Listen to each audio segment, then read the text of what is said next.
feels like we're in a forever war. As the pandemic loses steam, our public health officials and politicians are clamping down even harder. They don't really want citizens to have a choice about vaccines or about anything else.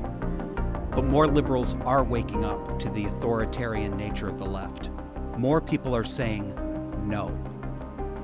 Our would-be puppeteers are busy pushing back on our pushback, and they're recruiting well-meaning but misguided leftists to punish and police their friends and family. We'll look at the tactics they use and how to say no and mean it this week on Disaffected.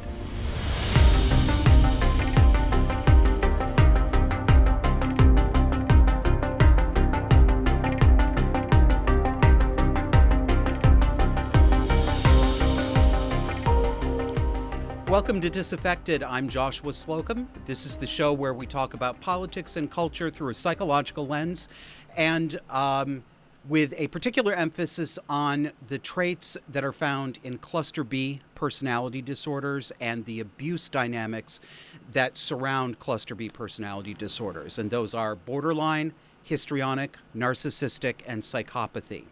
And the reason we talk about it this way is because it is the thesis of this show that we are living in an era in which not just domestic abuse, not just child abuse, these are not the only places that we are experiencing abuse dynamics, but we are experiencing them as part of our everyday normal politics and culture. And as this show has evolved, I think this is episode 20 now, I've sort of changed a little bit what I say about this. I said in the first few episodes that this is most acute on the social justice left, and I think that is still true, but I'm afraid that it seems to be infecting the mainstream left now, too. And I'm not saying, as a reminder to people listening, I'm not saying that every single person who believes in politics that I think are misguided is personality disordered. I'm not even saying that most people are personality disordered, because that's not true. What is true, though, is that the abuse dynamics that are used by people with personality disorders are contagious, and they structure our behavior, they structure our responses. They're things like gaslighting, emotional instability, narcissistic attempts at ego gratification, vilification of other people to aggrandize the self. These things have come to characterize what we call the political polarization in our country. And there's so much this week, I barely even know where to start, but let's just jump right into it, and I'll see if I can make a coherent show for you out of this mélange. So, first it was Joe Biden, then it was Kamala Harris, and now it's Hillary Clinton. So, this week's fuck you goes to Hillary Clinton, who tweeted this. It's pretty simple. Get vaccinated.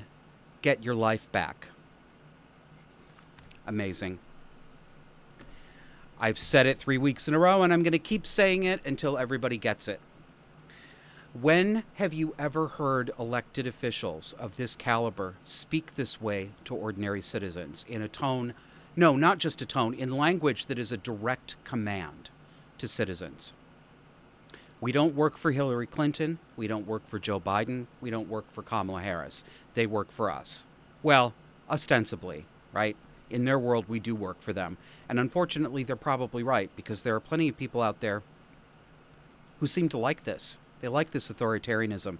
And I want to say something else about Hillary Clinton, because I'm going to talk later in the show, and not much later, I'm going to expand a little bit about leaving the liberal left, as I have done. I voted for Hillary Clinton in 2016, and I was taken in. Well, I spent a long time being taken in, right? Most of my adult political life, when I was a leftist and a partisan Democrat, I thought that those things represented my values, but I had not given as deep thought to what my values were as I thought I had. A lot of this was very reflexive for me. It was something I inherited from the family that I grew up in. And it was also something that was easy for me to stay in because being on the left today in America, maybe this isn't true in other eras, maybe it wasn't true decades ago on the liberal left in America, but today, being on the left is to see yourself primarily as a victim, to think of the world in terms of the dynamic between victims and oppressors. And I spend a lot of my life conceiving of myself primarily as a victim, and so these politics went hand in hand for me. Any bad thing that happened, it was because the system was rotten. It was somebody else who was trying to keep me down, or trying to keep my friends down, or trying to keep women down, or trying to keep gay people down. And as my views got more complicated, I found that on reconsidering a lot of the things that I thought I believed in, that I didn't actually believe them. And I don't know if I would have believed them 5 years ago or 10 years ago had I given careful analytical thought to them, the kind of thought that I'm trying to bring to my political perspective now. But Hillary Clinton took me in. Actually, that's victim talk. I allowed myself to be taken in by Hillary Clinton and by other figures of the left. The thought of Donald Trump being elected president was so frightening to me. As I've said before, yeah, I do think Donald Trump is a classic grandiose narcissist. The difference, he's not the evil tyrant that I feared that he was. He did not wreck everything the way I feared that he would. And a lot of the criticism leveled at him was purely partisan, and it was not based in fact. And a lot of the things that I was angry about him saying, he never actually said. But in 2016 was a very important year for me, because it was the year that I finally woke up to my mother's derangement. My mother has borderline and narcissistic personality disorders. Our childhood was violent psychologically and physically. My mother institutionalized 2 of her children, me and my sister, after years of abusing us. And it spent our early years married to a man who was incredibly violent and abusive both to her and to her children. And I made a very bad mistake in 2014. I thought that it was going to be my lot in life to care for my mother as she got older, so I bought a second house, rehabilitated it, and moved my mother in the state that I live in. Terrible, terrible mistake. But a mistake that woke me up and that changed my life, because not having lived with my mother and her derangement since I was a teenager, I had forgotten what it was like, and I had revised the historical record in my family and continued to make excuses for my mother about how she was very sensitive. She'd always been mistreated. She was mistrustful. We have to understand, she's depressed. She has anxiety. I couldn't ignore it when it was in my own house, when my mother began texting dozens of times a day, complaining about things that were wrong with the apartment, insisting that I leave my job in the middle of the day to come fix problems for her, all the way up to screaming bouts with her husband where she was threatening to hurt him. She was putting holes in the wall, and she was literally driving away tenants in the downstairs apartment that were paying the rent that allowed her to live at very low expense in the house that I owned. This woke me up. It was absolutely the lowest point of my life. It was worse than my early heart attack at 36. I actively considered suicide for the first time since I was a teenager. And what I didn't know when I woke up from that, although it was the worst thing that ever happened, it was also the best thing that ever happened. It really did wake me up to things that I needed to look at in my life about myself, about what I expected of other people, what other people's motivations were and what they weren't. But what I didn't expect was that this was going to change my perspective on society and politics as much as it did. And what happened was, when I got the framework to understand what was wrong with my mother, cluster B personality disorders, it didn't take long for me to see that I was swimming around in a cluster B world. My friends, not all of them, of course, but my friend circles were in fact running on cluster B rules, and there were some people in there who were quite disturbed that I didn't recognize as disturbed before. My social justice activism, the political party that I belong to, my voting choices, all of a sudden I'm looking around and saying, why does this feel like my home? Why do I feel like I'm walking on eggshells to have these conversations? Well, the reason was because it wasn't just in my home. It's not just domestic. It's undomesticated too. It's out in the wild. And I was taken in by Hillary Clinton. Well, it's kind of embarrassing, but a lot of things that happen to people are embarrassing. I talk about them anyway. I experienced her in 2016 as maternal, believe it or not. Clearly that was a projection on my part, but I didn't realize it was a projection. And, looking back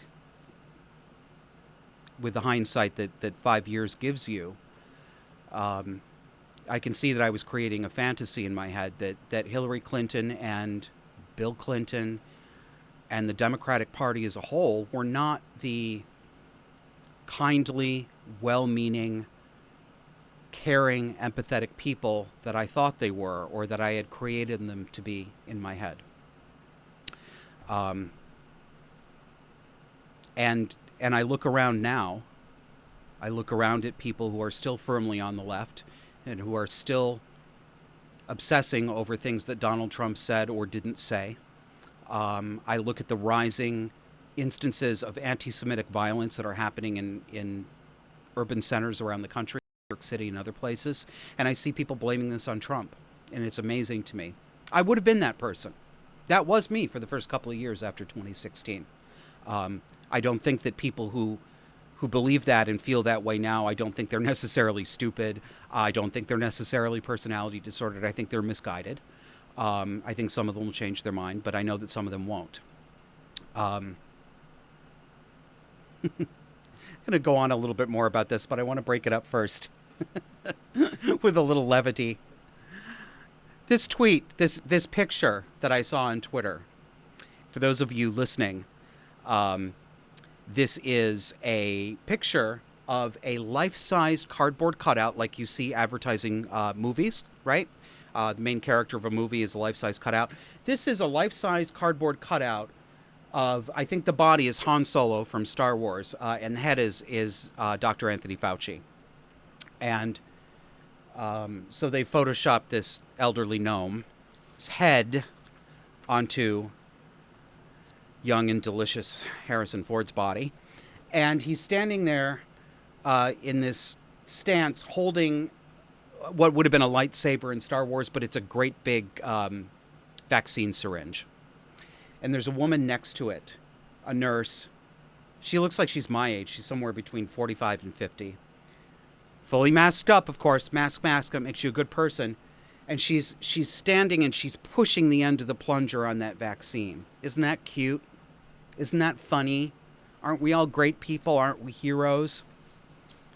In another time or place, I would think this was funny. But I don't think it's funny, and I don't think it's cute.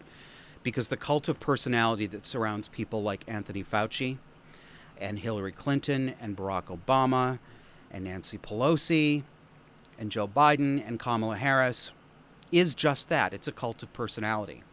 These people are being held up as heroes. They are not. They are hungry, they are ravenous, and they want what's yours. I don't know what else to say about that. Moving on to the next one.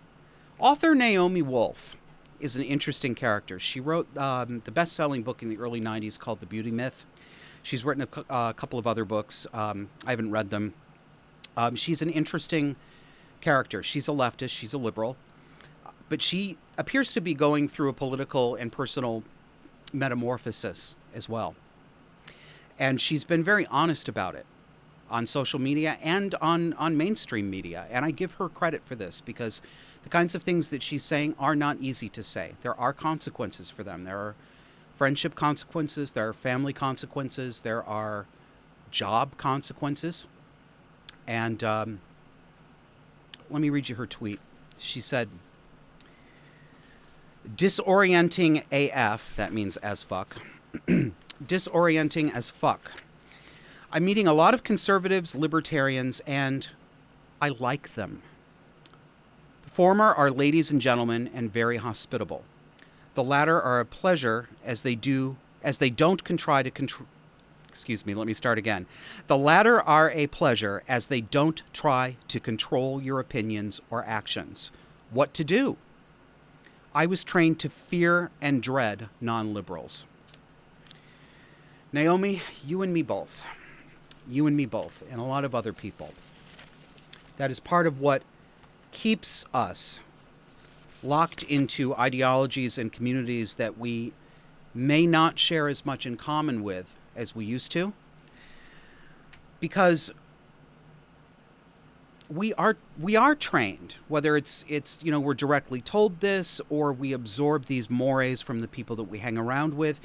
We treat people on the other side of the political aisle as if they are a moral contaminant, as if associating with them, talking to them, talking about them, taking things that they say seriously, even if you don't necessarily agree, but taking their arguments seriously. These things are characterized as heresy. So much of this, I talk about cluster B a lot on the show, and because cluster B underlies so much of this, but other ways to think about it are in terms of religious practice and thought when it goes wrong, in terms of, when it goes wrong, we call it a cult, right? And the thing about cults, cult rules are cluster B rules. In-group, out-group. In-group, out-group is normal to humans. It's part of our basic psychology.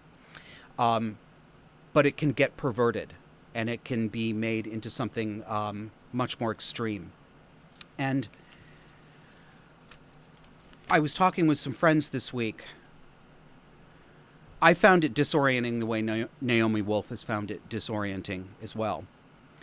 And I have to say that changing my political views, leaving the left, leaving liberalism, was much more difficult than coming out as a gay man in the 1980s was. And I say as a gay man, I was actually 12 years old. I came out in 1986 when I was 12, which in those days was very uncommon. And looking back on it, I don't know. I don't regret it. I mean, I was telling the truth. I guess I wouldn't do it differently. I couldn't have done it differently because I felt like I was going to burst if I wasn't honest. In many ways, I have been the same person my whole life. I mean, not much doesn't fly out of my mouth, as anybody who listens to this show knows. The same was true for me at that age. But I was welcomed by many more people when I came out at 12 years old than I thought I would be welcomed by. It didn't solve all of my problems. I still got picked on at school. I was still bullied. Rampant, unapologetic, actual homophobia, actual harassment, actual physical violence was much more common in the mid-'80s than it is today. And it happened to me repeatedly. My coming out, obviously wasn't going to stop that. But among the people that I came out to, the people who were close to me, my classmates at school, some guidance counselors, my teachers at school, I don't remember a single person who stopped talking to me, even in the 80s. I don't remember a single person who told me that they saw me differently. Well, I mean, let's be honest. It's not hard to figure out now, listening to me, that I'm gay. And it wasn't any harder then. So they wouldn't see me any differently. They were probably just relieved that I wasn't telling lies anymore. But I was welcomed. And among some of those people, especially among some of the teachers and guidance counselors, they were even more kind than I had a right to expect. And they made it clear to me that they knew that I was going to have a difficult road, that I could talk to them at any time. And they went out of their way to reassure me that they did not think I was an immoral person. They didn't think that I was a pervert. They didn't think I was dangerous. They were kind. I have not had that experience coming out as a non-liberal. And I'm not going to tell you what I am, because I don't know. I'm not a conservative. I'm not a liberal. I'm not a libertarian, although I am closer to libertarianism than I am either to leftism or conservatism. Excuse me. But it is also true that I have become more conservative over time.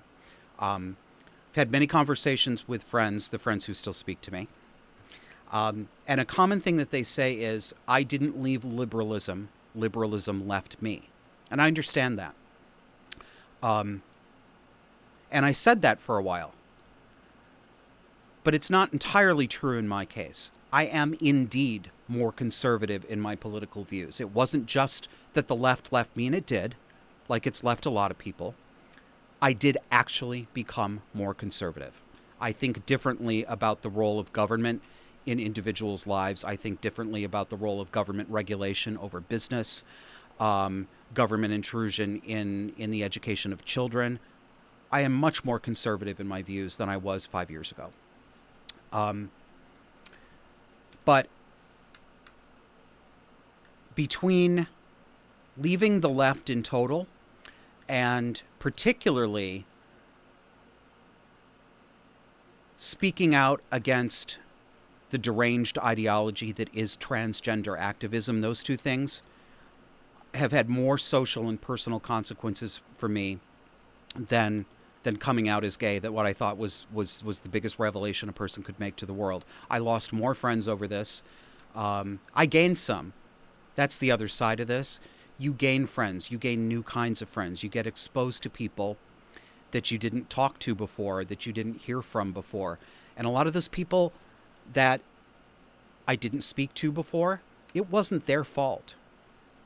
I kept them away, either indirectly by being absolutely sure that my liberalism made me a moral person and anyone who disagreed with me was an immoral person,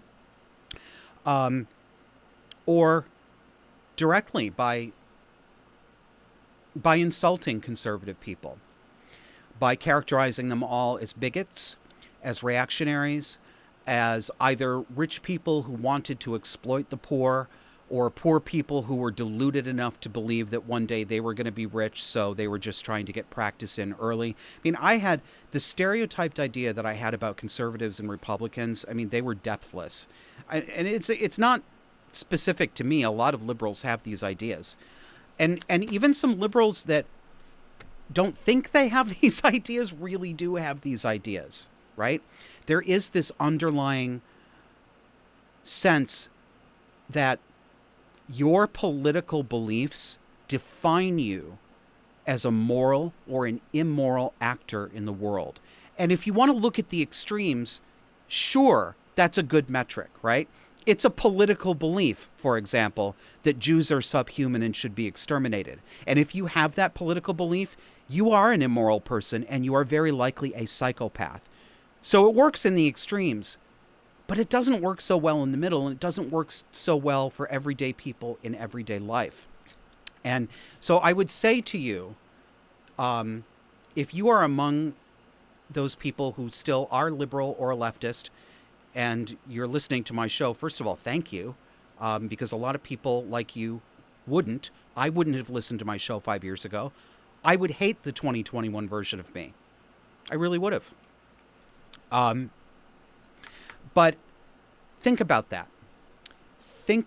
Try to notice your emotional reactions. I've mentioned the distinction before between feeling and thinking. They are not the same thing. But we humans often emote and believe that we are thinking. I think that's something that's common to all of us. I think it's something that we all have to make a conscious effort to be aware of, because it's very easy to confuse the two. If you get a feeling of anxiety in the pit of your stomach, if your shoulders hunch up a little bit, if you get nervous when you express an opinion and you are thinking to yourself, if I say this, my friends will think I'm a conservative. If you're having that thought and you're having the accompanying anxiety reaction, that's a tell That's a tell to what's going on in your mind. You are having an emotional contamination reaction, right? Notice that. We're going to take a break, but before we do, I'm going to do the plugs that I should have done at the top of the show. Remember, folks, we do have a website now, so anything that you want to find out about us, all you need to do is go to one place. It's disaffected.fm, and on there, obviously, you can find every episode of the show. You can find them in video and in audio formats. You can find links to all of the podcasting platforms like iHeartRadio, Spotify, Pandora, Google Podcasts, iTunes. You can find our Rumble channel, you can find our YouTube channel, and you can also find our email if you want to say something to us. And I should work a little bit more on the blog. We do have a blog on there too, but I need to make some more entries.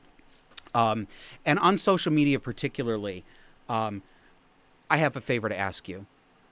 Would you please tell people about our show on social media? I have been really happy the past couple of weeks. A lot of people have reached out to me on Twitter and said, I haven't heard a show like this before. I was really astonished to hear that somebody else was thinking and saying out loud some of the things that I'm thinking. But take the next step. Tell another person. Share us on Twitter. Share us on Facebook. Post about us on Instagram. The more people who know about us and the more people who hit like and subscribe, the sooner we show up in algorithms and the faster we can grow this show. So we're going to take a break, and when we come back, what do I have coming up for you? Let's see. Yeah, we're going to talk about masks, Elliot Page, and pronouns. See you after the break. Want to talk back to us? You're in luck. Call our listener line and leave us a message.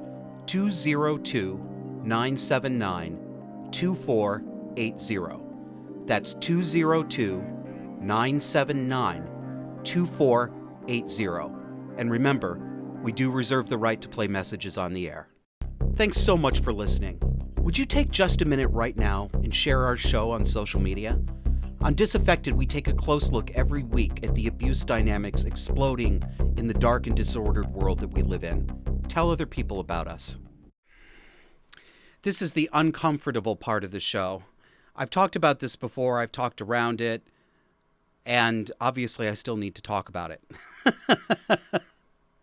So let's go. This image here from the Washington Post. It is a story, and the headline is, "Masks are off, which means men will start telling women to smile again." And the strapline is, "The pandemic was a respite from a form of harassment that's annoying at best and threatening at worst."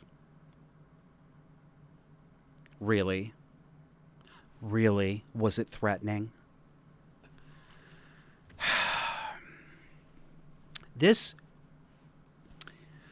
folks, as I talk to you about this, I'm thinking it through as I talk. I'm not necessarily committed to everything. My mind can be changed on this, and I'm not sure that I have solved the problem.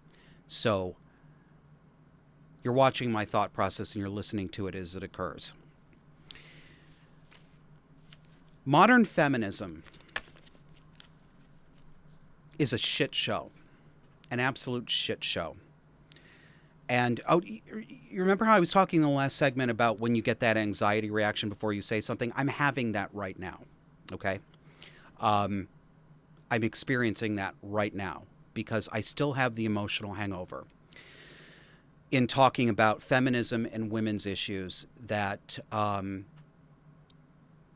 that makes me worry that I'm going to be accused of being a misogynist, a sexist.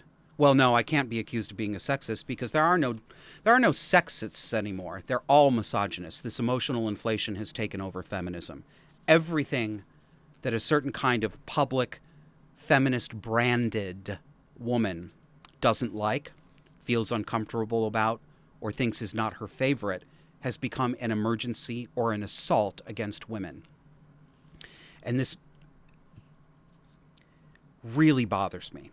It really, really bothers me. This is a perfect example. Over the past couple of years, there's been a lot of discussion in social media among women about catcalling, about condescending remarks that men make to women. Things that are not hard to believe, right? Sexist ideas, chauvinistic ideas, these are real. And within living memory, we used to live in a society that was far more hostile to women in the place, where cavalier treatment or dismissal of women by men was far more socially acceptable than it is now. I think it is a good thing that a lot of these behaviors are now frowned on, but I think it has gone way, way too far. This is a difficult one for me because for most of my life, I would have said I'm a man who believes in feminism.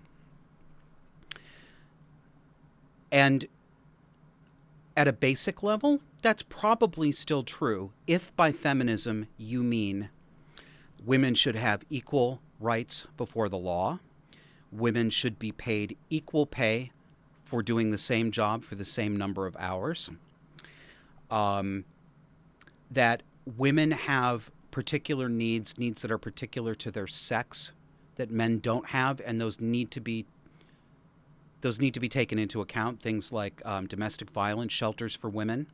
I talk about this a lot with the trans ideology. I talked about it a lot in the last episode, that children and women are the ones who stand to lose the most from this juggernaut that is the idea that any man who asserts that he is a woman, that he labels himself as a woman, must be treated socially and legally as a woman. It is this perverse nonsense, this blatant lying that is being coddled and encouraged and affirmed, that has led to a situation where in American public schools, states are allowing boys, 16-year-old boys, to compete as girls on girls' athletic teams, including changing in their locker rooms. And you can't even say what I just said. The big sin that I just said was that they're letting boys do it. They're not boys, they're trans girls. They're trans girls, they're not boys. You're crazy. Why are you so bigoted? You see the gaslighting? Cluster B rules, folks. This is Cluster B. So it is true that women and children stand to lose the most for a very simple reason. Women are physically weaker than men. Women are vulnerable to men. If there are going to be violent men, women are going to usually come out on the losing end, either getting raped, beaten, or murdered. This is real. It's biology. We live in a physical world. These things are real. But I don't believe it's true any longer that we are living in a misogynist culture. I do not believe we are living in a patriarchal culture, unless you stretch the definition of patriarchy beyond all reason. You want patriarchy? Go look at some Middle Eastern countries. Go look at Saudi Arabia. Go look at Afghanistan, where women literally don't have the same legal rights, where rapes are almost never prosecuted, where they're encouraged, where women can be arrested and disappeared for driving a car, where women are bought and sold through marriage contracts, which is just a nice way of covering up chattel slavery. That's real. We don't live in that world in the West, and you wouldn't know it.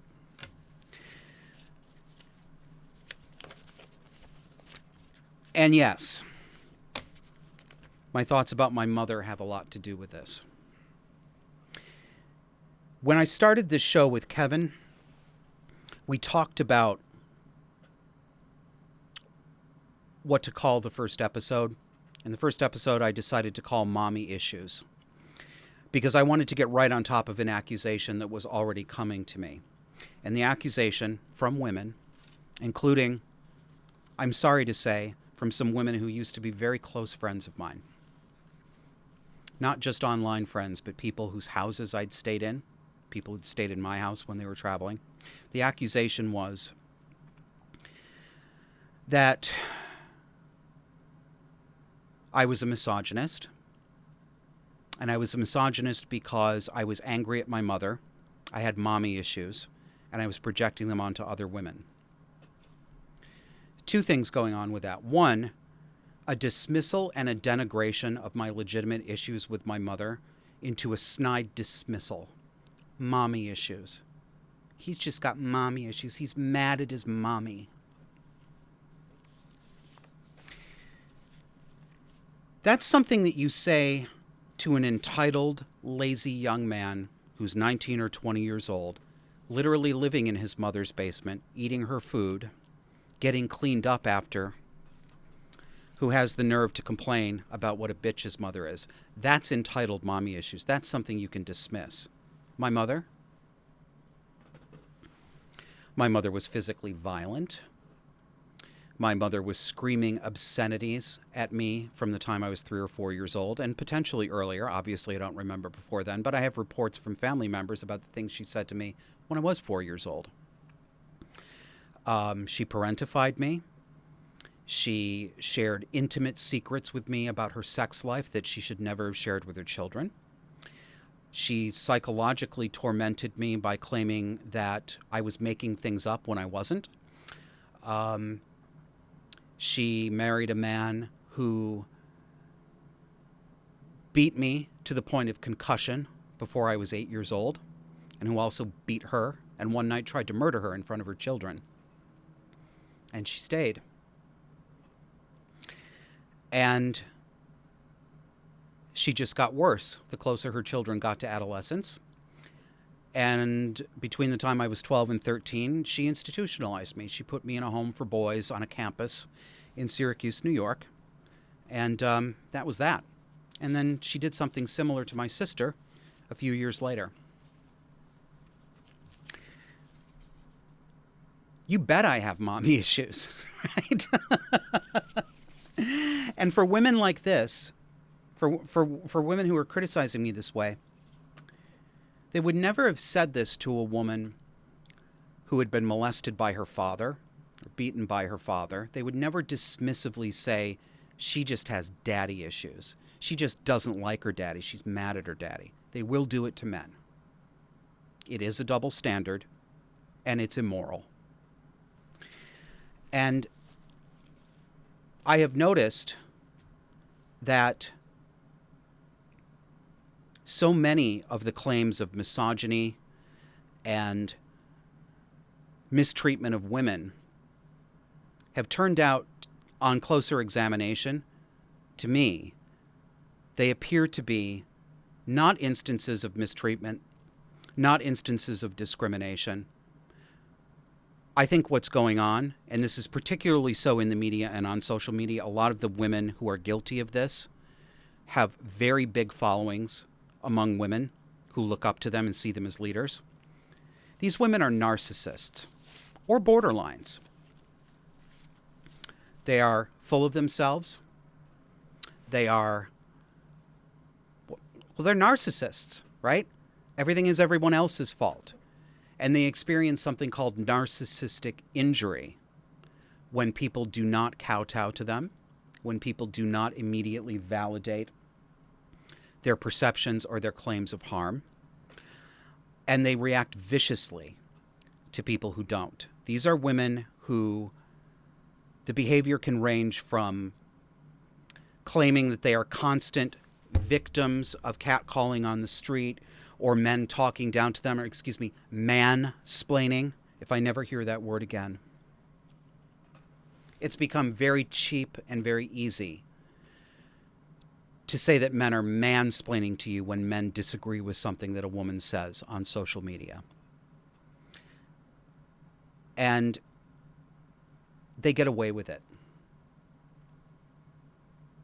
Some of these women have careers at major publications like the New York Times, where their beat appears to be writing stories to destroy the reputation of people they do not like. Often men, not exclusively, but often men. And there is just a world of difference between Between having a guy lean out of a window and catcall at you, which is rude and boorish behavior, no doubt, but it's not patriarchy. It's just men who don't know how to behave properly. No, it doesn't make it okay. But you know what else it doesn't make it? It's not an assault. It's not on a par with rape. And no, I don't believe you. I don't believe you when you claim that you're afraid to walk down the street because you're afraid that a man who catcalls you is going to rape you. I see this claim being made. This is all ginned up in the service of presenting women as eternally fragile, constantly living in fear, can't even walk down the street safely. It's nonsense. It's nonsense. And it reminds me it reminds me of when I thought of an 80s song. Eurythmics, Sweet Dreams. I never understood one of the lyrics. I've been puzzling over this since that song was new on the radio. Some of them want to abuse you. Some of them want to be abused. I couldn't understand that. Who wants to be abused? Nobody wants to be abused. That's a contradiction in terms. That's like saying I enjoy pain. Yeah, it is. Some of them do want to be abused. And this goes for men and women. There are people who do not have a stable self-image. They don't have true self-confidence. They don't have a true and rounded personality. They conceive of themselves primarily as victims because they're getting something out of it. What are they getting out of it? It's their identity. It's their substitute for a personality. It's how they get attention and what they think of as care and concern from other people. And if they are not being abused, they will engineer situations in which they provoke the abuse or they create the appearance that they are abused because they want the sympathy that comes from claiming to have been assaulted, mistreated, denigrated. That is not to say, I'm going to have to repeat this many times every time I talk about this. Nothing justifies actual acts of abuse against another person. Please keep that in mind. That should run underneath any conversation that I have about this. I am not justifying abuse. I am trying to explain a psychological dynamic. And explanations are not excuses, right? Explanations can tell us what factors go into a situation and how A led to B, led to C, led to D. But it is not a moral excuse for the behavior that may result from that. And yes, analyzing my mother and my mother's motivations, I think does help me to understand what I'm seeing in the wider world here when it comes to the idea that we are living in an extraordinarily misogynist or patriarchal culture. My mother was not just one thing or one person. Like all people, she was complicated, but she was complicated in some very perverse ways. And this is very common to people with borderline personality disorder and other cluster B personality disorders. My mother was violent. She was a terrible parent. She was so consistently exploitative that she's a bad person. My mother is a bad person. She wasn't always. I don't think she was born bad. But she became bad. She lives in bad. But she was also a real victim. She was a victim of child abuse in her own home by her deranged and alcoholic parents. I know some of the things that happened to her and her siblings. I suspect a number of other things happened to them that are things my mother would never admit to. She was also a victim of her husband. She was a battered wife. She did get beaten and terrorized and controlled by her husband. I watched it happen. But I got to tell you, she provoked it. And again, I'm going to go back to it. I am not justifying my stepfather's battering of my mother. Not even a little bit. Yet she did provoke it. She was getting something out of this. She learned to see herself as a victim. That is how she's operated her entire life. She saw herself as she was a victim of her parents, but she never grew up. She never grew past that. She did not learn how to educate herself, how to enter the workforce, how to relate to her children in an adult way. She did not ever learn how to take responsibility for herself. She developed a number of skills of manipulation and self-victimization. And what do I mean when I say she provoked a lot of this? My mother's not unique either. If you see an abusive relationship between a man and a woman, or between two people of the same sex, you'll see this dynamic. There are two parties there. One of them might be violent. One of them might actually be more dangerous to the other in a physical sense, as is usually the case. In a male-female dyad, the man, if anybody's going to kill, it's going to be the man, usually. And if anybody gets killed, it's going to be the woman, usually. Not always, but yes, usually. My mother would humiliate my stepfather. She would, and this could range from sarcastic or backhanded compliments to outright denigration of his skills as a breadwinner, as an artist, some of the art he practiced in his free time, as a father, as a husband. She delighted in it. She would say humiliating things to him, and she liked to do it especially in front of his mother or in front of her mother. Because yes, my mother was locked in an off-again, on-again relationship with her own abusive mother all the way up until grandmother died. And again, it doesn't justify the violence. And my stepfather is seriously personality disordered as well. But it was not a one-way street. And I see milder versions of this same behavior being performed socially by a lot of women these days. And they're not bad people necessarily. Some of them are. Some of the worst offenders are absolutely, in my view, cluster Bs. They're borderlines and narcissists. This is how they live. They are toxic through and through, and they are very unlikely to ever come to enlightenment. But a lot of other women who are not personality disordered, are not bad people, are capable of having a full personality and normal relationships with other people, have been convinced by this culture that they are being assaulted or victimized by what I think would look in a normal situation more like an annoyance than an assault. And it is very, very difficult to push back against this, especially if you're a man, because you are immediately accused of being a misogynist, of denying the troubles that women face at the hands of men.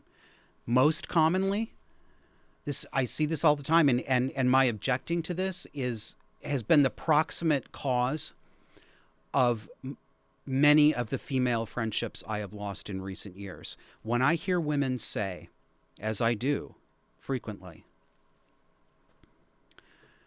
trans is a men's rights project, the men's rights activists are taking over. No, it's not. Trans rights is a women's project.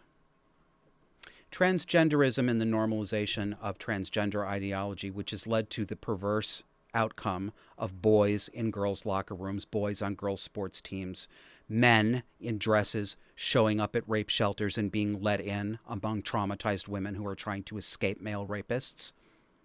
Women have been the ones who have socially normalized this. They have mother-henned this into existence because Women are vulnerable, whether you want to characterize it as women's socialization or whether you want to conceive of it as part of the hardwired psychology common to many women. I can't adjudicate that for you, and it does not matter which of those two things it is or what mixture it is. It is true. Anyone honest who's not afraid to say it knows this is true. Women in general tend to have instincts toward nurturing, building and maintaining community bonds, rooting for the underdog, maternal, right?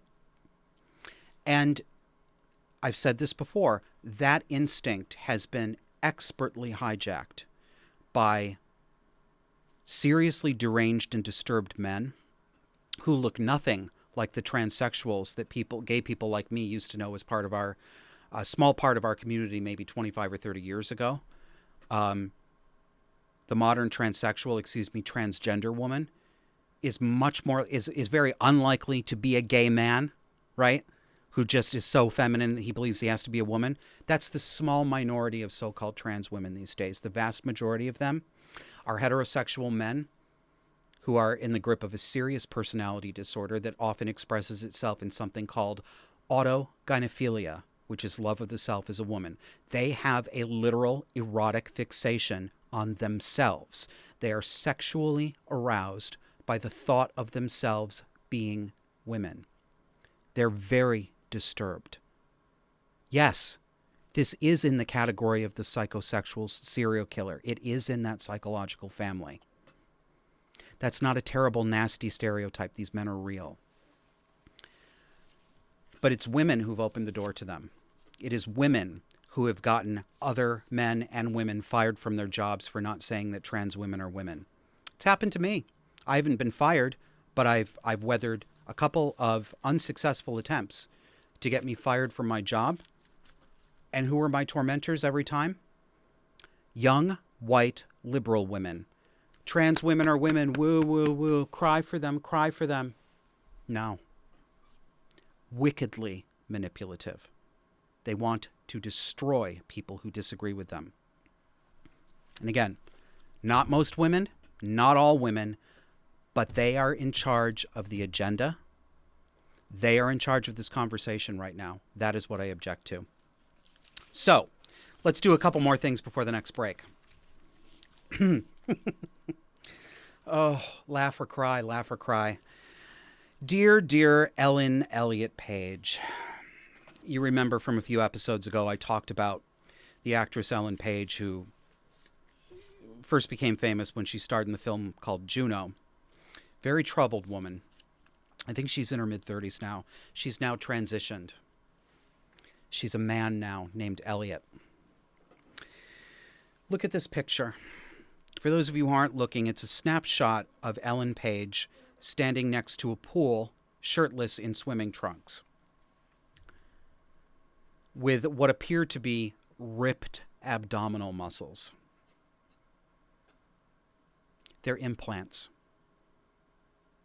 Yeah, this is not real. Look at this woman. She's emaciated. She is clearly suffering from malnutrition. I don't know if she's anorexic. I don't know if it's something else, but she's severely undernourished. In that interview she did with Oprah Winfrey about a month ago, it looked and sounded like you were talking to somebody who was being held hostage. This is not a well woman. You could see the pain on her face. You can see the disturbance that she's living with inside of her, while the opposite words come out of her mouth. She's happy. She's joyful. This has given her comfort. No, it hasn't.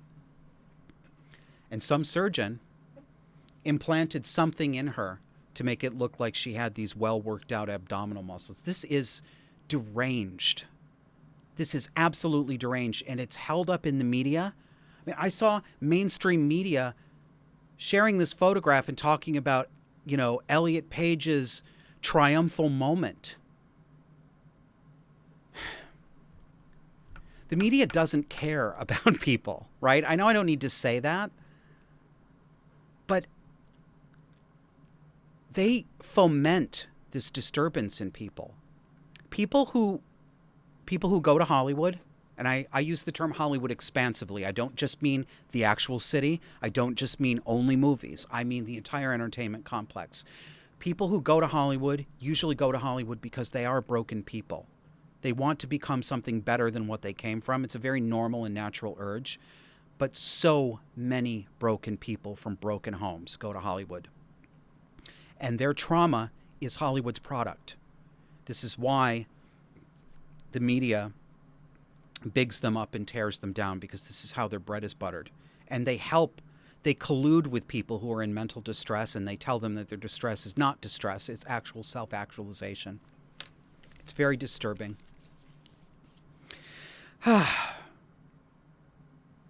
And one more from our dystopian social media world. I was having a conversation on Twitter, as I so often do, about the enforcement of pronoun games. I don't know how many of you have been in a pronoun game before, but a Zoom meeting opens up and the facilitator, almost always a woman, comes along and says, let's everybody introduce ourselves, and after you give your name, please tell us your pronouns so we know how to refer to you. Bullshit. Not so we know how to refer to you. Everybody knows how to talk to other people. There's no mystery here. This is narcissistic bullshit. The people who want to tell you their special pronouns are little narcissists and little insecure, fragile, underdeveloped egos. But the facilitators who badger you into sharing your pronouns, they're narcissistic too. They want good boy or good girl points for being so caring that they held space for people with non-conventional pronouns. Look at the good you do. So, I thought this was a joke when this woman sent this to my Twitter timeline. I literally thought this was a joke. It's not, it's real. So you know the platform LinkedIn, the professional platform where people look for jobs and all sorts of other stuff. Here's a picture that she screen capped when she was updating her profile on LinkedIn. I blurred her out because she didn't ask to be talked about on a show, and she's not a celebrity. So when she was altering her profile, LinkedIn, before she clicked save and left, a little pop-up came up on her profile, and it says this: show your pronouns on your profile to let others know how to refer to you.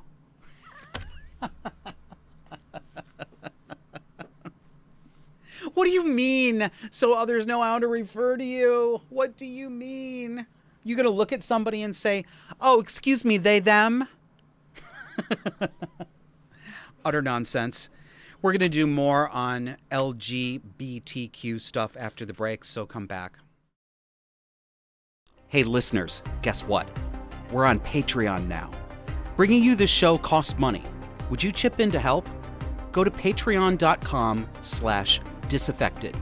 That's patreon.com/DISAFFECTED. Thank you. Thanks so much for listening. Would you take just a minute right now and share our show on social media? On Disaffected, we take a close look every week at the abuse dynamics exploding in the dark and disordered world that we live in. Tell other people about us. Welcome back. In this last part of the show, I'm going to talk about two things. This is a good place to get a notebook and a pen, because after I talk about the first topic, I'm going to give a step-by-step lesson in a psychological dynamic that has an actual name. I think it will be familiar to you when you see it. You may not know that there's a name for it and that it has a particular way of unfolding that you can predict and get yourself out of. So I talk online to a number of mental health professionals. Like, I'm just imagining you guys saying, yeah, you need it. Why do you think I have a therapist? But one isn't enough. I have to have more. And just as there are many people, many liberals, many disaffected liberals, who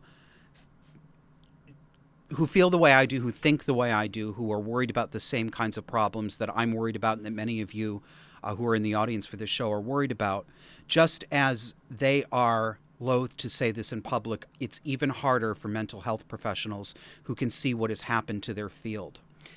And what has happened to their field is another shit show.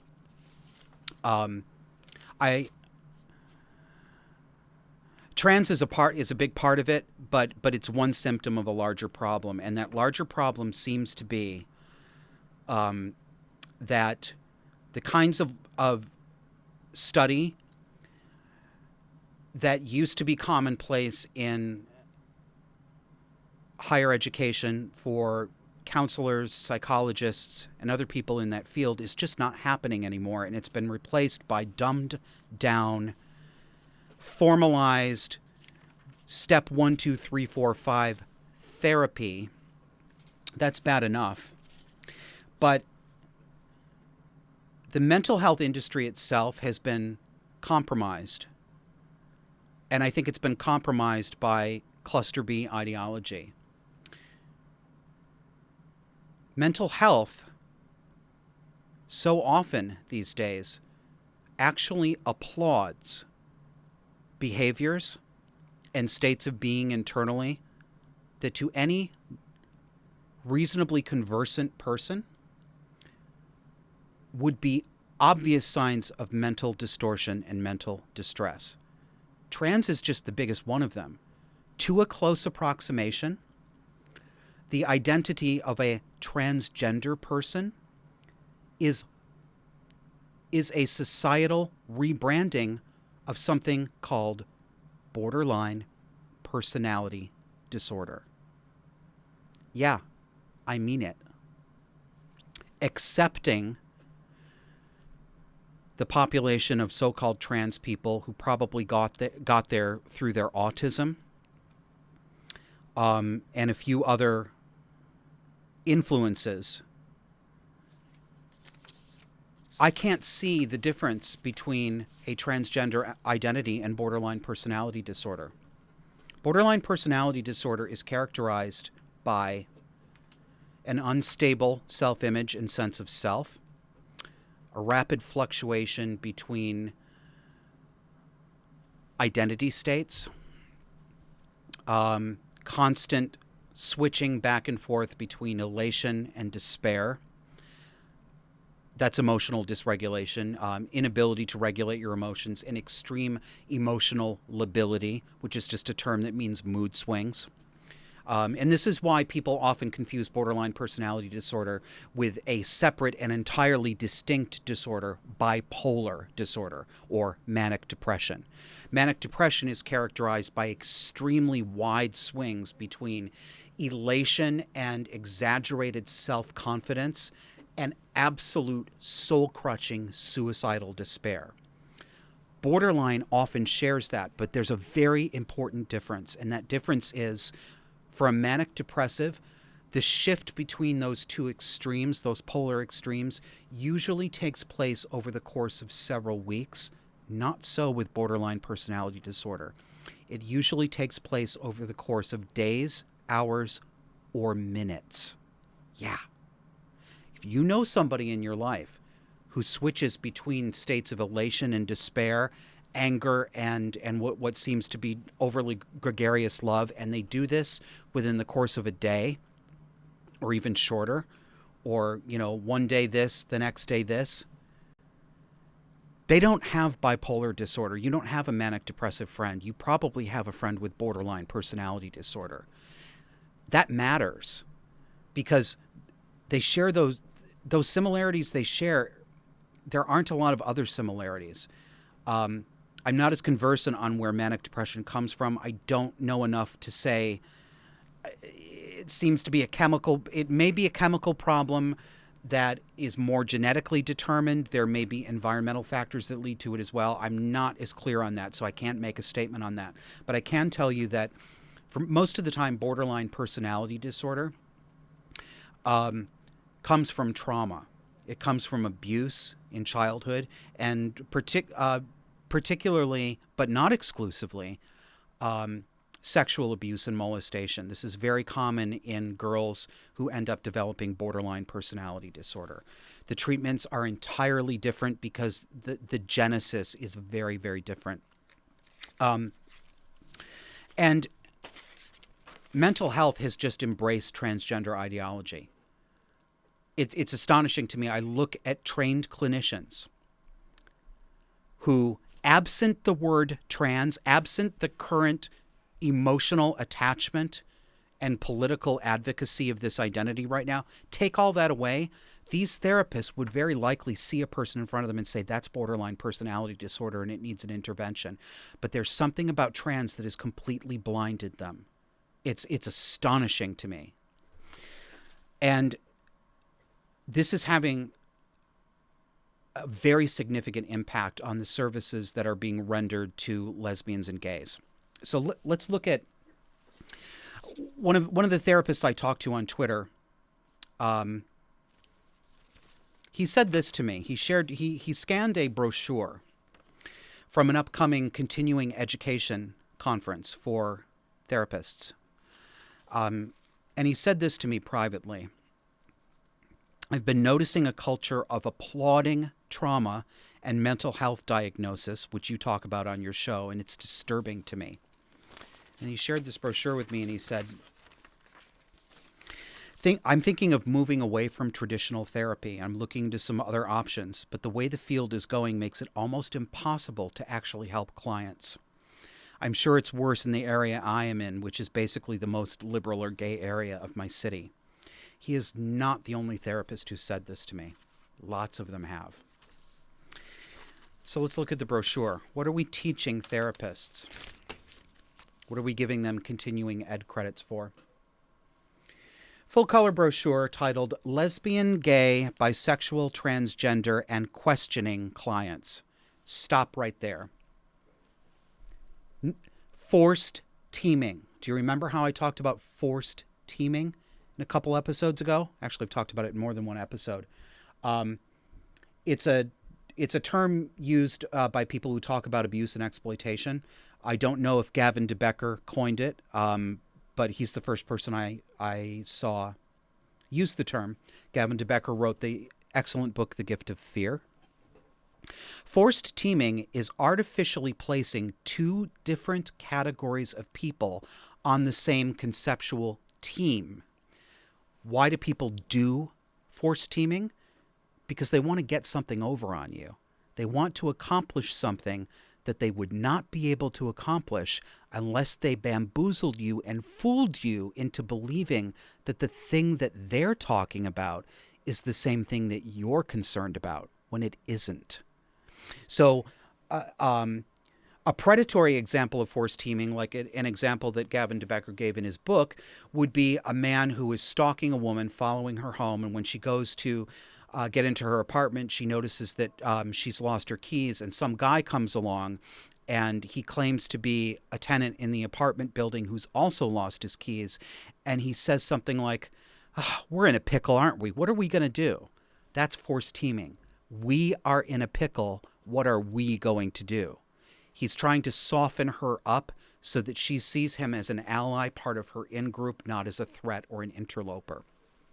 That's what's going on here. Lesbian, gay, bisexual, transgender, and questioning clients. No. Transgender people, as transgender people, have nothing in common with the demographic that includes lesbians and gays. Nothing. Zero.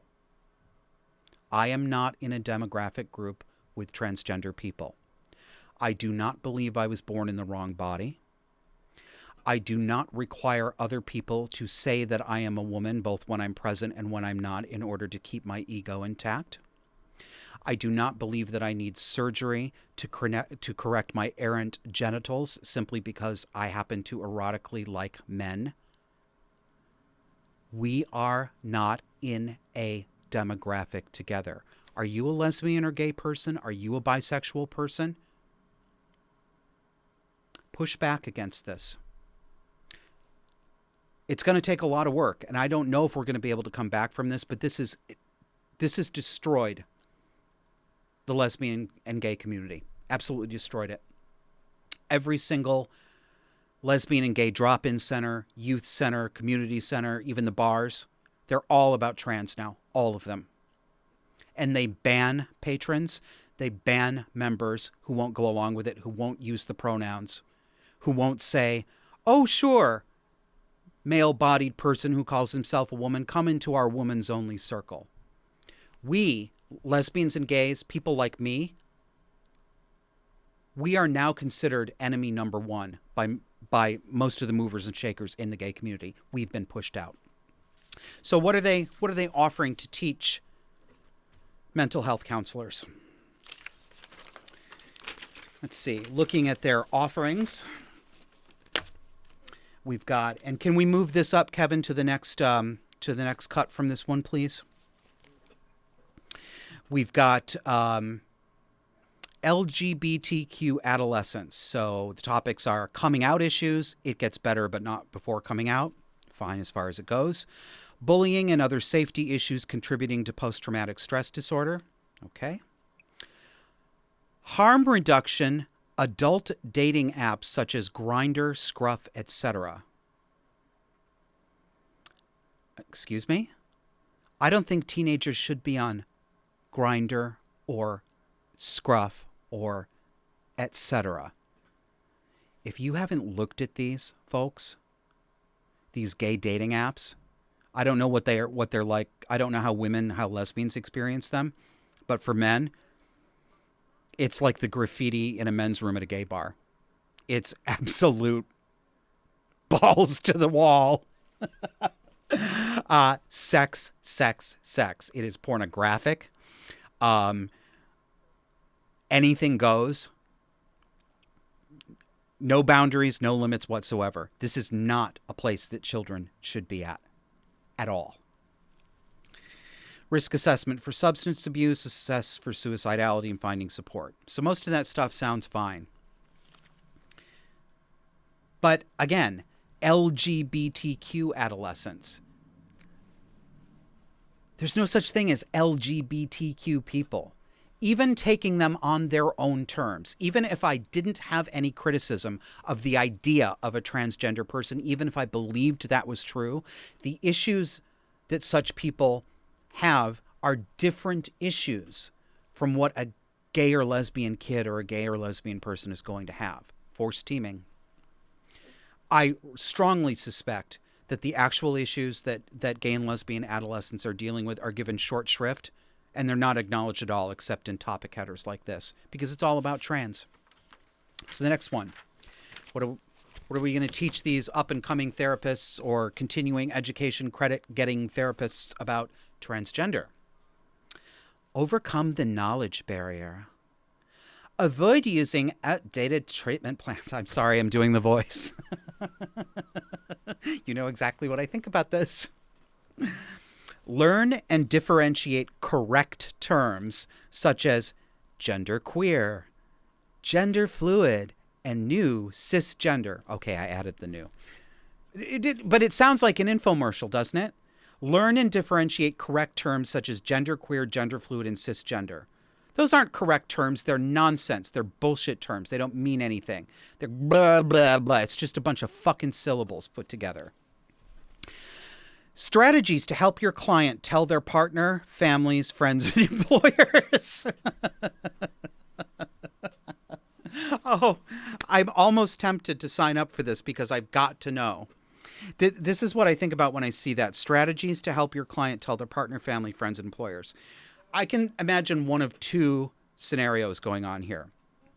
There are going to be some people for whom it is going to be a very big surprise to their family, friends, and employers that they are a woman, especially to probably the women who birthed these men, knowing as they do that they're men because they gave birth to them, suddenly telling them that you're a woman.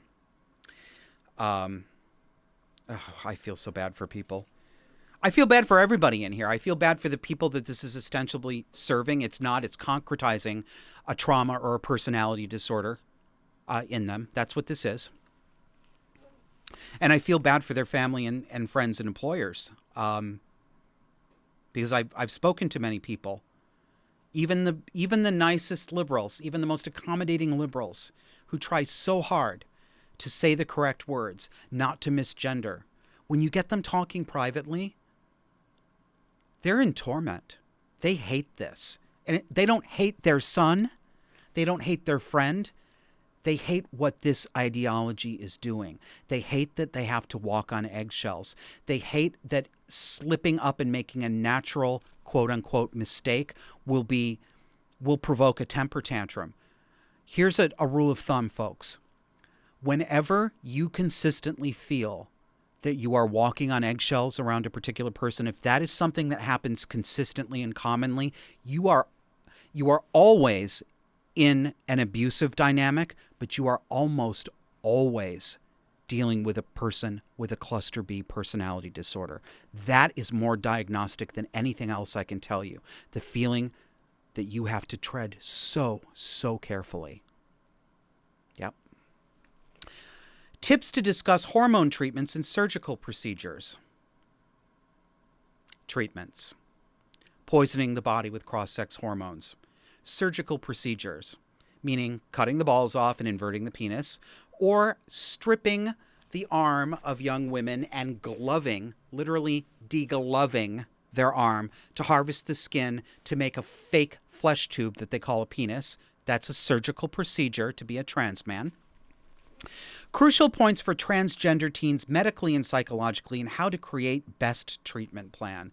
I apologize for the awkward grammar, but that is probably an indication to you of the quality level throughout this thing. This is a fucking nightmare.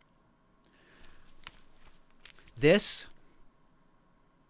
should not only not be featured, it should not be considered continuing education. This should be illegal. We should not be allowing anyone who carries a mental health license or a medical license to do these things. This is astonishing that this is legal.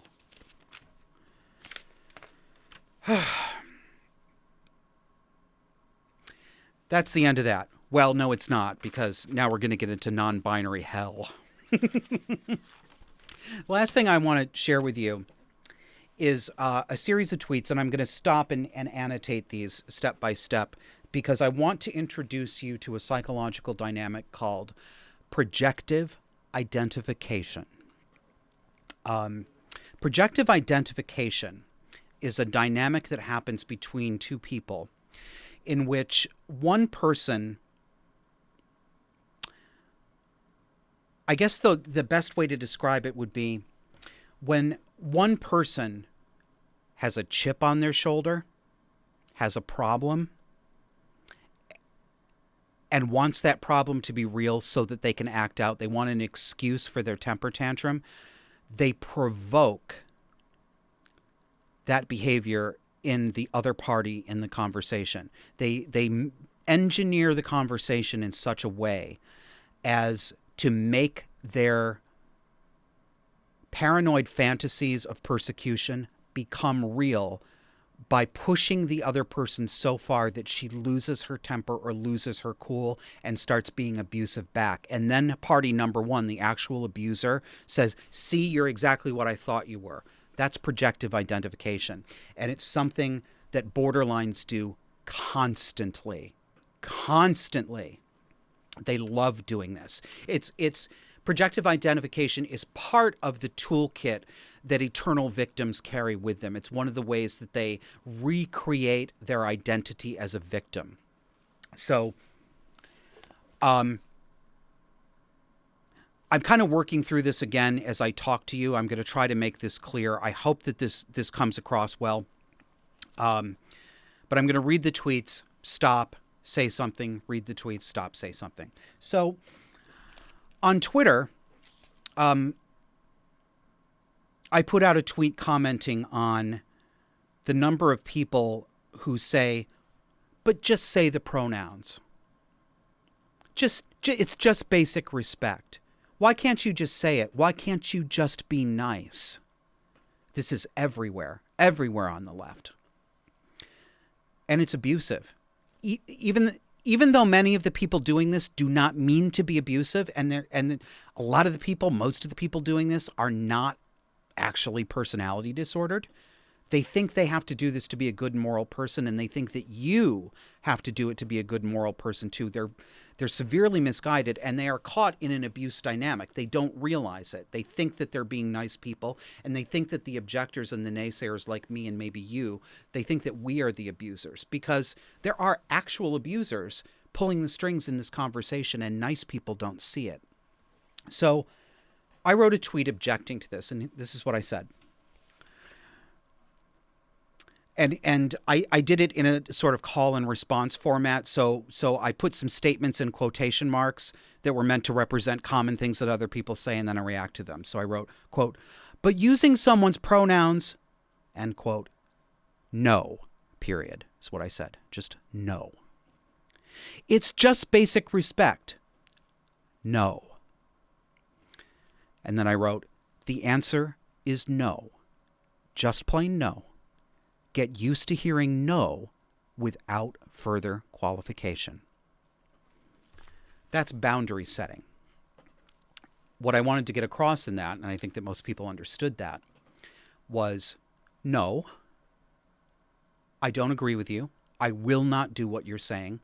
I do not believe your claim that I'm morally obligated to do this, and I do not believe that it makes me a bad person or an insensitive person to decline to lie because someone wants me to lie. No. And the second point, which is just as important as saying no in the first place, get used to hearing no without further qualification. This is, what's the term I'm looking for? Advice that, and this is good advice, very common advice given to people who are in an abuse dynamic is to stop. They use the acronym JADE, Jade. That stands for justify. Oh, what does the A stand for? Now I can't remember it. Justify, argue, defend, explain. JADE. Don't justify, argue, defend, or explain. That's important. It's hard not to do that. It's really hard not to do that. When you're in a tense dynamic and you are in the role of the person who's being accused of being a social bore or a bigot, you want to explain yourself. You are offended. That's normal and natural, right? You are upset that people are saying, no, you can't say no. And if you say no, you're a bad person. You want to bring the other person around to you and say, no, I'm not actually. Here's why I'm saying this. That only works on normal range people. It does not work on personality disordered people, and it does not work on cult members. The more you argue with them, the more you justify yourself, the more you defend yourself, the more you explain, the more things you are handing to them that they can grab hooks on and pull you in further.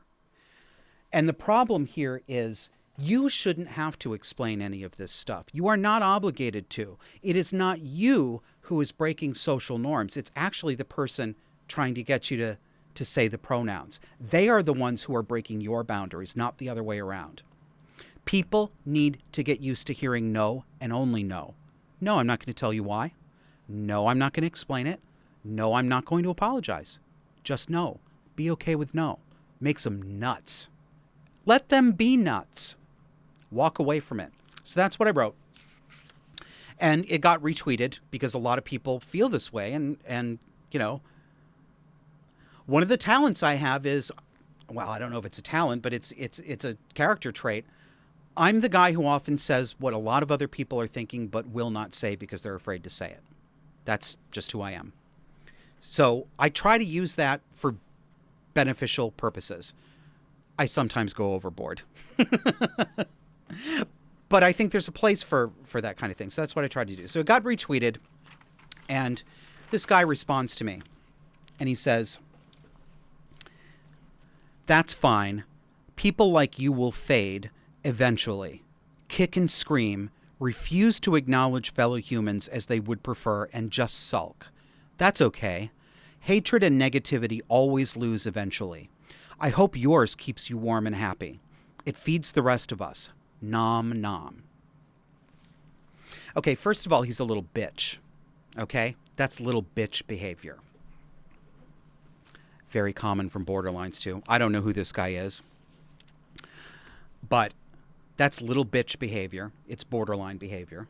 It's deliberately trying to provoke me into being angry or offended so that I will start screaming back at him. This is the beginning of his attempt to engage in projective identification. His goal is for me to lose my shit. Well, he'll be happy if I lose my shit and I start screaming back at him.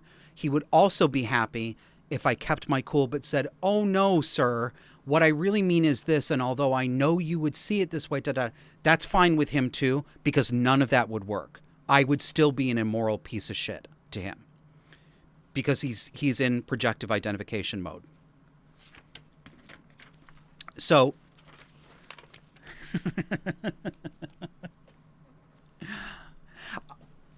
if I had tweeted that 5 years ago and he'd tweeted that back to me, I would have lost my shit. I lost my temper all over the place. I justified, I argued, I defended, I explained. I got angry, I got emotional. That can still happen to me, but it's much less common than it used to be because I see what's going on here. And he's one of thousands of people who are like this, right?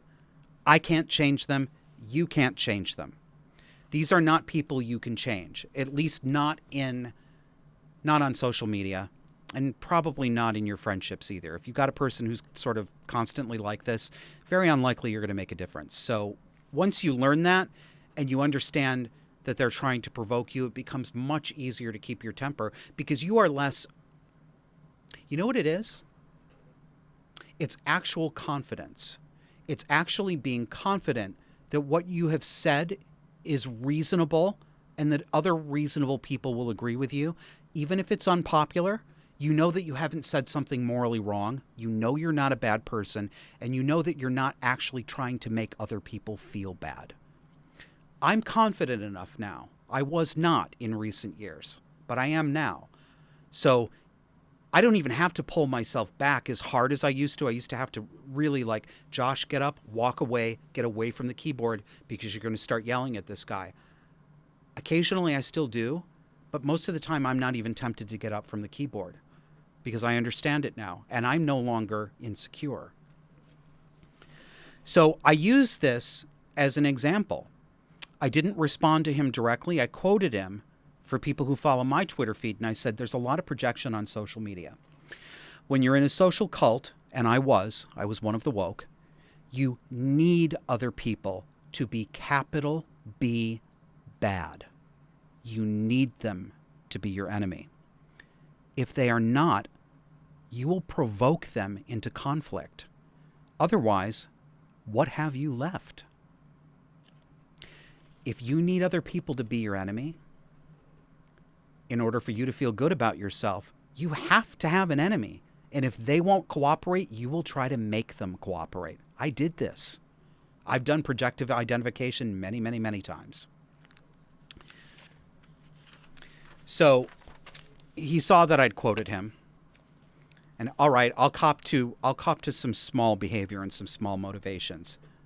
Yeah, I knew it was going to piss him off that I kept my cool and that I would not address him directly, and I spoke about him as if he weren't there. I meant it. Sorry. So he replies, "This is an idiot reply to a person with a non-binary child. You have not witnessed the stress, torture, and pain these kids go through. I have. You'll fade. These kids are part of the future. You go right ahead and cling to the past." So what's going on here? I know exactly what he's doing. He really wants that to be true. He really needs to believe that I'm a bad person, that he's on the right side of history, and he's taking pleasure in contemplating that people like me will be moved to the margins of society. That makes him happy. Gives him a little mental stiffy, that does. It isn't true. First of all, it wasn't a reply to him. That's what's really got his goat. I didn't reply to him. I have no idea who he is. I had no idea he had a non-binary child. Warning, red flag. I know I don't have to tell you at this point. If you're a listener for a while, you already know this stuff. Bing, bing, bing. Big, big red flags. Abuse red flags, and specifically cluster B abuse red flags. He claims to have a non-binary child. Oh, I believe it. I believe that he has a kid who says, I'm a non-binary. Kids get confused. Kids are still forming their identities. His parental investment in this, though, this screams borderline personality disorder to me. I can't know it for sure, obviously. But this is a leading indicator. This is a tell. This is a man whose own identity is predicated on him having a special child, a special wounded child, and that he's the big, good dad, unlike bad people like me and those nasty turfs. When parents put their children on pedestals and claim to be fighting for them, you really should have those warning flags going up. This child is very, very likely with an emotionally abusive parent. So I continued. And I said, well, he said something else. He wrote, so why quote tweet? And more importantly, why are you minimizing the experiences of other non-binary people?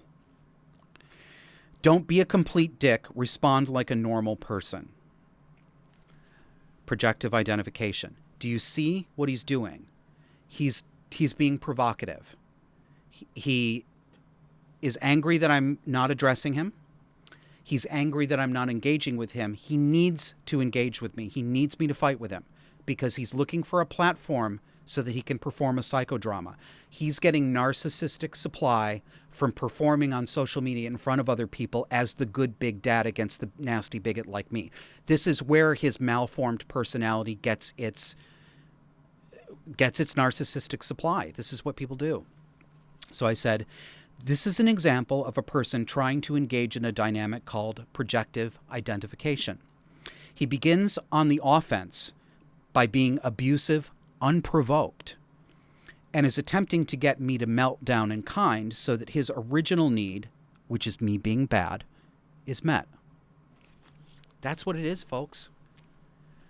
My original tweet wasn't aimed at anybody. It just happened to flit across his Twitter screen because somebody retweeted it. But he's rewritten it to say that, I said something terrible to him. I wasn't even speaking to him. Don't be a complete dick. Respond like a normal person. He wants me to melt down. I didn't say anything more after that. But I did glance over at his Twitter feed just to see if he kept going. And sure enough, he did. So the next few tweets I saw from him, 3 in a row. And he did this in that way where you randomly capitalize some letters to make it look like somebody's a kook on the internet. So he goes, I have a podcast, so I matter more than you. This is what he's thinking about me. This is him inserting himself in my mind. Nonsense. Then he says, it's Daveception. I think that's a joke about a movie. Then he goes on. I think I've been subtweeted again. Am I just paranoid? Am I? I'll bet you if someone called him on that, he'd say, I'm not actually worried about it. I'm just making a joke. That guy's a dick. Maybe. But knowing people like this as I do, I suspect he really is eaten up by this, and he really was eaten up for a good 20 or 25 minutes after our non-exchange. I think he actually is experiencing some paranoia. I think he is worried that I'm subtweeting about him. I mean, fine. I mean, it's not happy. Nobody enjoys it, right, when they're ignored, even though he had it coming. I understand that. But it looks, given in the context of his behavior here, it looks suspiciously to me like the kind of paranoia that often creeps in with people who have borderline personality disorder or a severe case of complicated post-traumatic stress disorder, where they really do think other people are talking about them in a much more serious way than they actually are. So that's your hands-on object lesson for this week, projective identification. And that, folks, is the show. As always, thank you for joining us, and I look forward to seeing you next week. Take care.